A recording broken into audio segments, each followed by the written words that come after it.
Yesterday, crews from around central Maine worked together to knock down a fire that tore through 3 camps along North Pond in Smithfield. Kadichi Lawrence spoke to one man who lives nearby who says thankfully nobody was hurt, but this was a big loss to these families.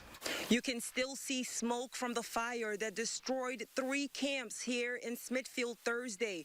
Witnesses say one of the camps belongs to a family who was living on the camp because they lost their home 6 months ago. Oh, when we were standing there, you could see, it was hot enough so that it started igniting in the side of this one here. Terry Spencer has lived in the community for 46 years. He says he saw flames from his window. And I'm looking real close, and right over the top of the snowbank up there, I could see flames, which was that camp, the middle camp that's down here. According to Norwalk Fire Department, the fire started at the middle camp and eventually spread through to the other 2 after they ran out of water to contain the fire. If they hadn't been here, this would have probably been worse. Spencer says he got to the roadway and heard a loud sound. It went kind of a big poof, like propane tank explode.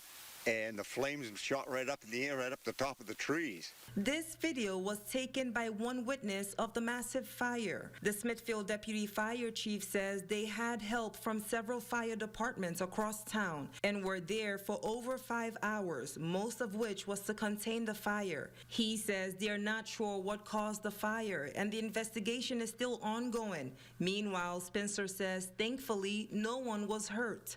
Kadichi Lawrence, WABI TV 5 News, Smithfield.